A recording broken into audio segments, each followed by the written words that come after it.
There is a moment that comes to everyone who has ever wrestled with the law. A moment when you have done everything right, assumed the state, lived in the end, practiced your sats with perfect fidelity, and still the manifestation refuses to arrive. And in that moment, a whisper rises from somewhere deep within.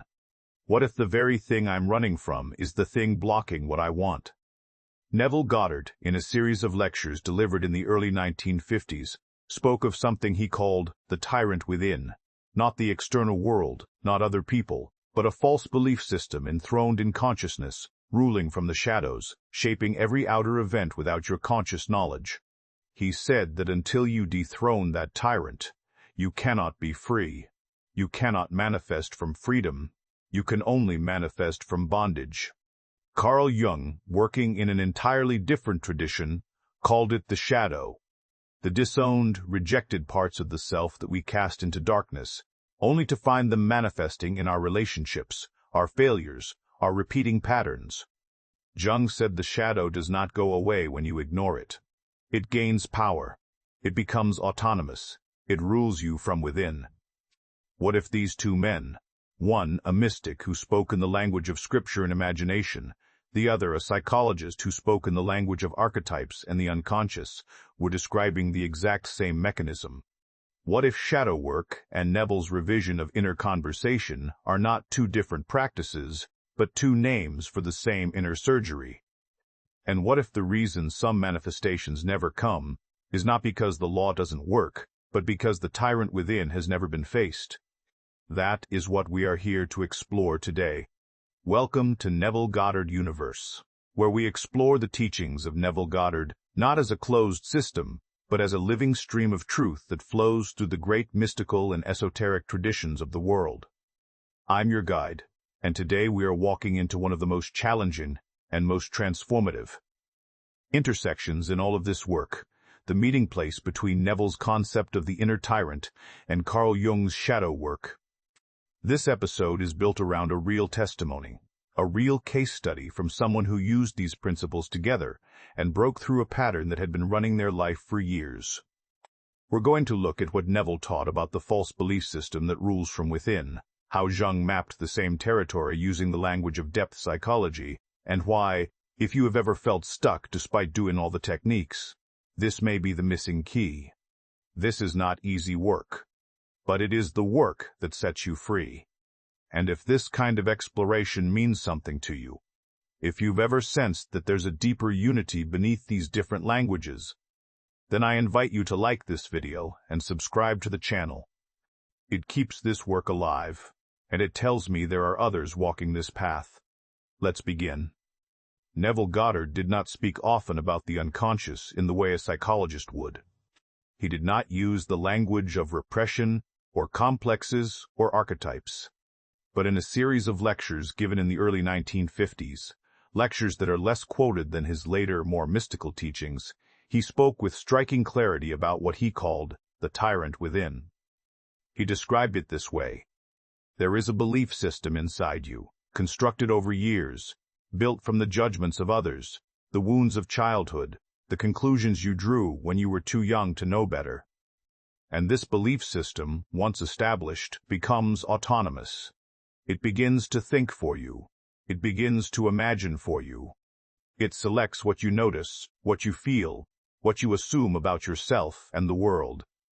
And because consciousness is the only reality, because assumption hardens into fact, this tyrant within becomes the architect of your outer life. Neville said, "You are not free until you dethrone the tyrant."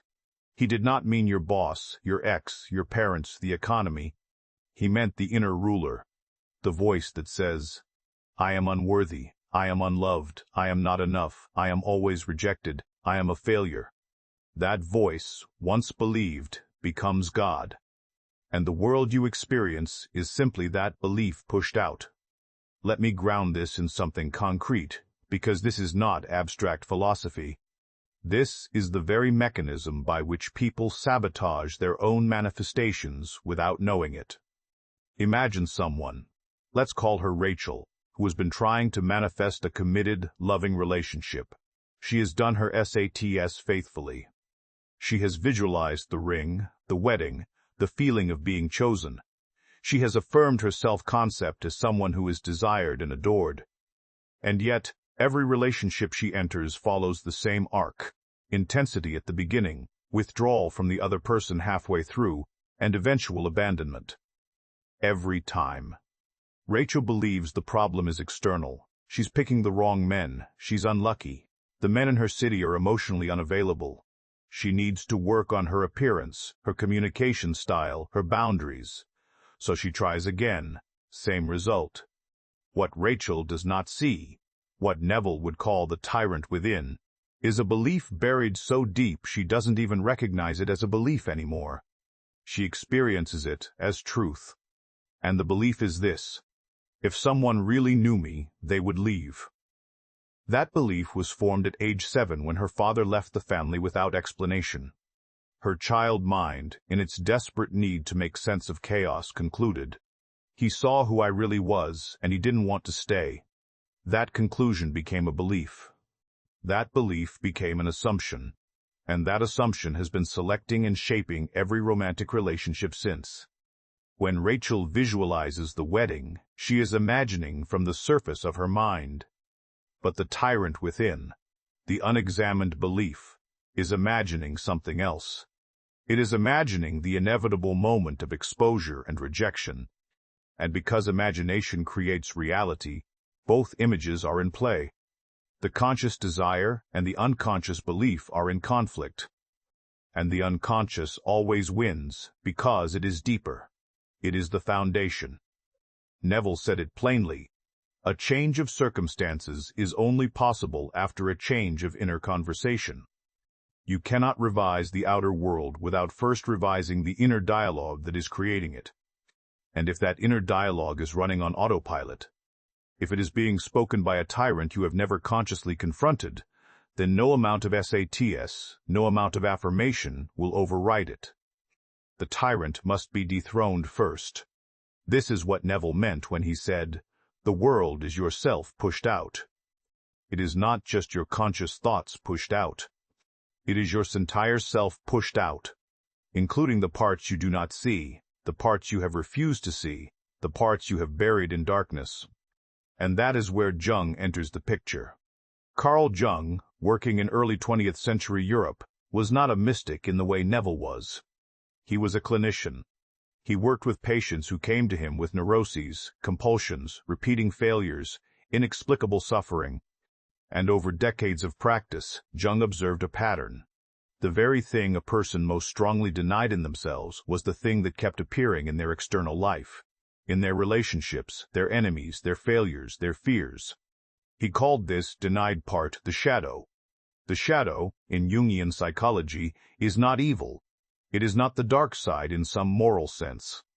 It is simply the parts of yourself that you have disowned, the qualities, emotions, desires, and fears that you could not integrate, either because your family rejected them, your culture rejected them, or you yourself found them unbearable.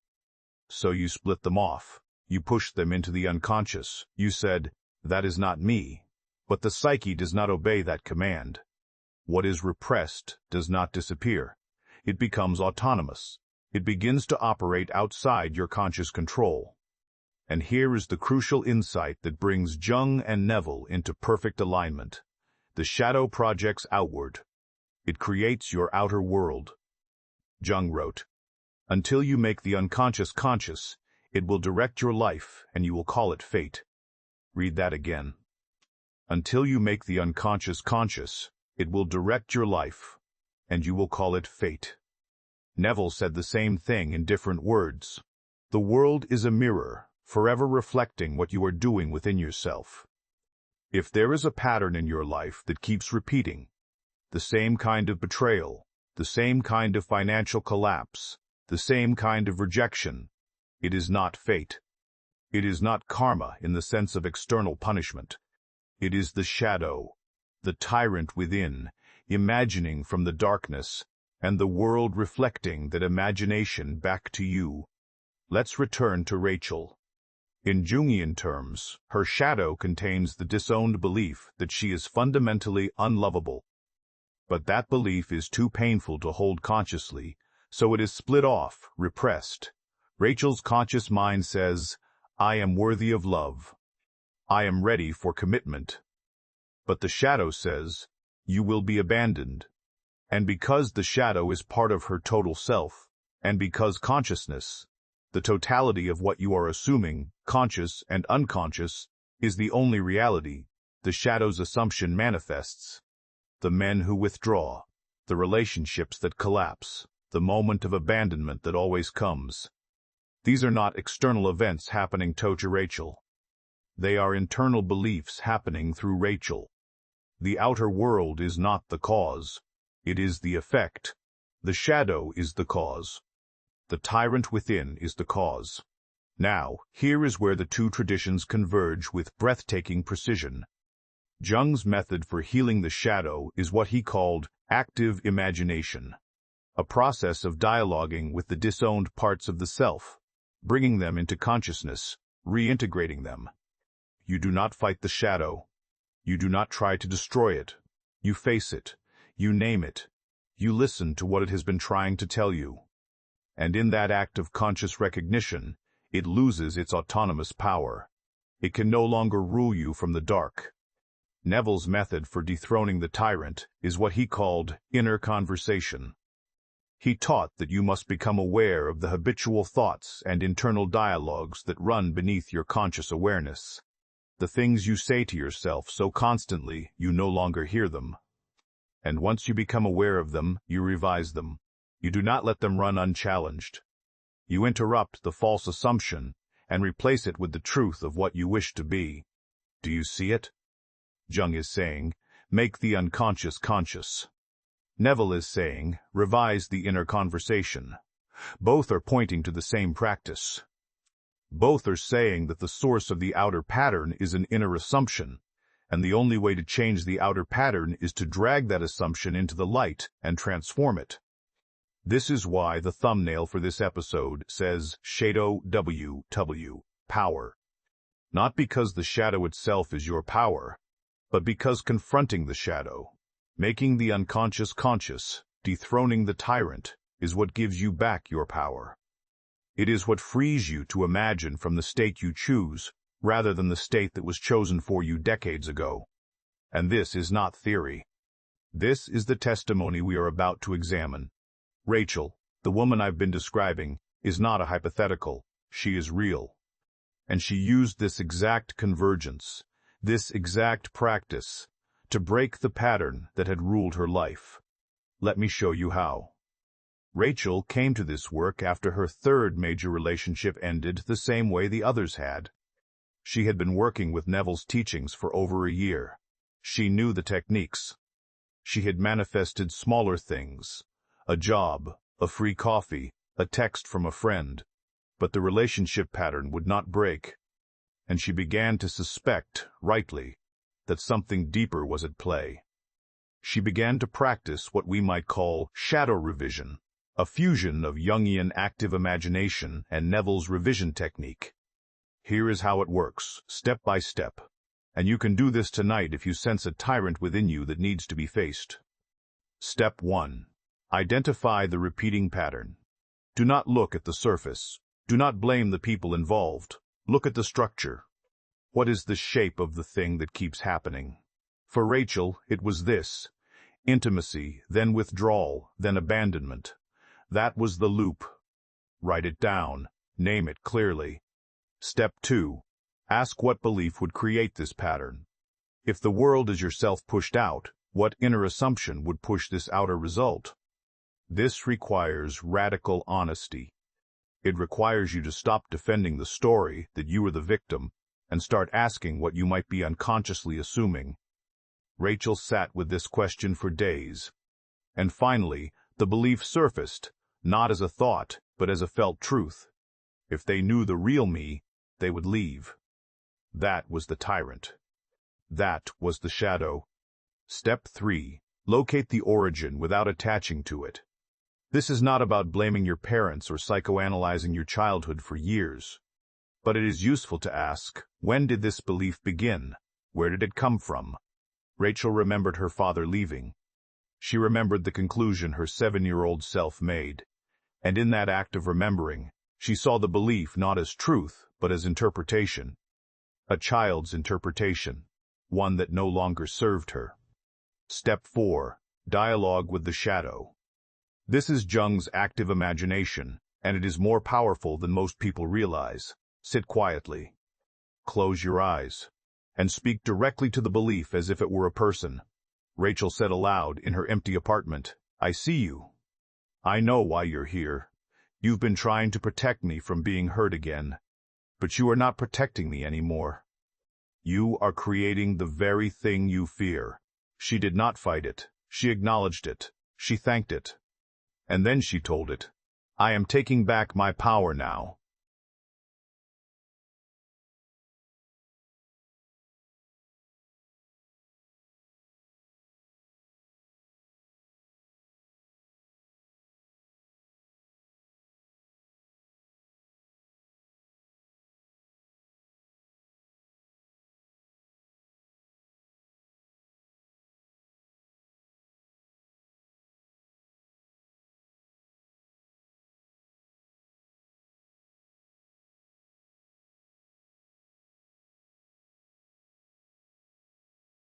Once the belief is conscious, once the tyrant is named, you do not let it keep speaking.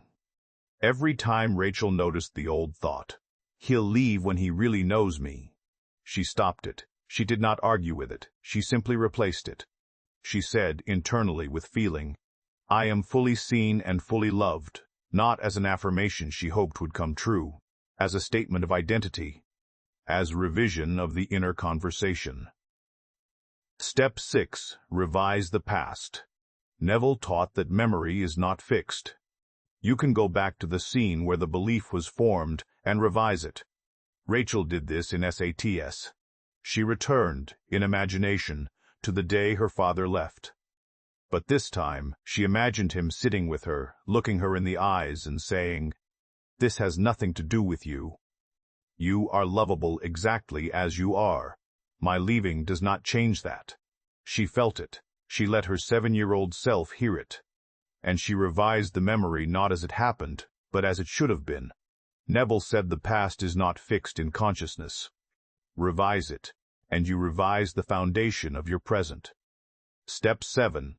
Embody the new assumption in SATS. Now, and only now, Rachel returned to her original practice. She visualized the relationship she desired. But this time, she did not visualize from the surface. She visualized from the healed state. She imagined her partner seeing all of her flaws, her fears, her humanity, and choosing to stay, not tolerating her, choosing her. She felt the relief of being fully known and fully loved. She looped that scene until it became natural, until the old assumption had no more power. This is not quick work. Rachel did this practice for 3 months. Some nights it felt like nothing. Some nights she wept. But slowly, unmistakably, she began to notice a shift. Not in the external world first, but in herself. The anxiety she used to feel in intimacy began to fade. The impulse to withdraw, to sabotage, to test whether he would leave, it softened. And then the external world began to reflect the inner change. She met someone new.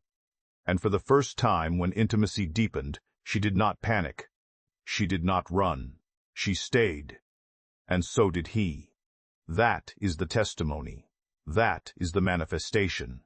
And it did not come from more SATS. It came from shadow work. It came from dethroning the tyrant. It came from making the unconscious conscious. Here is what moves me most about this convergence between Neville and Jung. They arrived at the same truth from completely different starting points, and that tells us something profound about the nature of reality itself. Neville was a mystic. He worked with scripture, with imagination, with the assumption that consciousness is the only reality. Jung was a psychologist. He worked with patience, with dreams, with the structure of the psyche. And yet both men, working independently, discovered that the outer world is not the origin of your suffering. The outer world is the screen. The origin is within.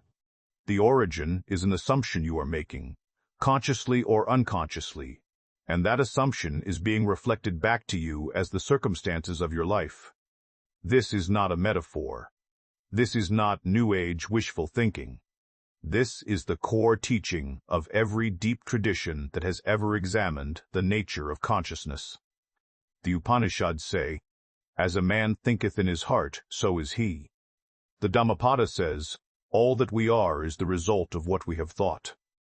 Proverbs says the same. The Hermetica says the same. And now, in the 20th century, both a mystic and a psychologist say it again, using different languages but pointing to the same mechanism. The reason this matters is because it restores your power. If the outer world were the cause, you would be helpless. You would be at the mercy of other people, of chance, of fate. But if the outer world is the effect, if it is consciousness pushed out, then you are not helpless. You are the operant power. You are the one imagining. And if you are imagining from a wounded place, from the shadow, from the tyrant within, then the solution is not to fix the world. The solution is to heal the imaginer. Jung put it beautifully. The privilege of a lifetime is to become who you truly are. Not who you were told to be, not who you have been pretending to be, not who the tyrant within says you must be, who you truly are. And Neville would say the same thing in his language. Dare to assume you are what you want to be, and you will compel the world to reflect it. But here is the nuance both men understood. You cannot assume a new state while an old assumption is still running beneath it. You cannot build a palace on a foundation of rubble. The shadow work, the revision of inner conversation, the dethroning of the tyrant. This is not separate from manifestation. It is not a prerequisite you complete and then move on. It is the manifestation. It is the work of becoming conscious. And becoming conscious is the only true transformation there is. When Rachel healed the belief that she was unlovable, she did not just manifest a relationship. She manifested a new self. She became someone who could receive love without fear. And that self, that state of consciousness, is the real manifestation. The relationship is just the evidence. The outer world is just the mirror confirming what has already been established within. This is why I say the shadow is not your enemy. The shadow is the doorway. It is the place where the unconscious becomes conscious. It is the place where the tyrant is dethroned. And once you walk through that door, once you face what you have been running from, you discover that what you thought was blocking your manifestation was actually the key to it. Because the shadow does not just hold your wounds, it holds your power. It holds the parts of you that were rejected, the parts you disowned, the parts you were told were too much or not enough. And when you reclaim those parts, when you integrate them, you become whole. And wholeness manifests effortlessly, because it is not divided against itself. Neville said, "The world is yourself pushed out." Jung said, "Until you make the unconscious conscious, it will direct your life, and you will call it fate." These are not two teachings. They are one teaching, spoken in two languages. And the teaching is this: you are not a victim of the world, you are the creator of it. But you cannot create consciously until you become conscious of what you have been creating unconsciously. That is the work. That is the path. And that is what sets you free. So let me bring this home. The title of this episode is, I Used Shadow Work to Manifest This, and now you know what that means. It means someone stopped trying to fix the outer world and started facing the inner tyrant. It means they made the unconscious conscious. It means they revised not just their imagination, but the foundation beneath their imagination. And the result was not just a manifestation. It was a transformation. If you have been working with the law and something still will not move, if there is a pattern in your life that keeps repeating no matter how many times you visualize, no matter how perfectly you feel it real, then I invite you to ask, is there a tyrant within that I have not yet faced? Is there a belief buried so deep I do not even recognize it as a belief anymore? And if the answer is yes, do not turn away. Do not distract yourself with more techniques. Face it, name it, revise it. The shadow is not your enemy. It is the doorway to your power. If this exploration has moved you, if it has named something you've been feeling but couldn't articulate, then I ask you to like this video and subscribe to this channel. It tells me there are others walking this path, and it allows this work to continue. I am grateful for every mind that joins us here. You are not broken. You are not cursed. You are not unlucky. You are simply creating from an assumption you did not know you were holding. And now you know. Now you can choose. Now you can revise. The tyrant within loses its power the moment you turn and face it. And what you will find, when you do, is not a monster. You will find the part of you that has been waiting, all this time, to be seen, to be healed, to be brought back into the wholeness you always were. Try it tonight. Go back to the moment the belief was born. Revise the scene. Let your younger self hear what they needed to hear. Let the new assumption replace the old. And then, from that healed state, imagine your desire fulfilled, not from the surface, from the wholeness, from the state that knows it is loved, it is worthy, it is enough. Imagine from there, and watch what the world reflects back. Neville said, "Assume the feeling of your wish fulfilled, and observe the route that your attention follows. The route begins within. It always begins within. And when you heal the inner state, the outer world has no choice but to conform. That is the law. That is the promise. And that is the power you reclaim when you face the shadow and dethrone the tyrant within. The world is yourself pushed out. So who will you be tonight, in the privacy of your own consciousness? That is the only question that has ever mattered. And now you know how to answer it.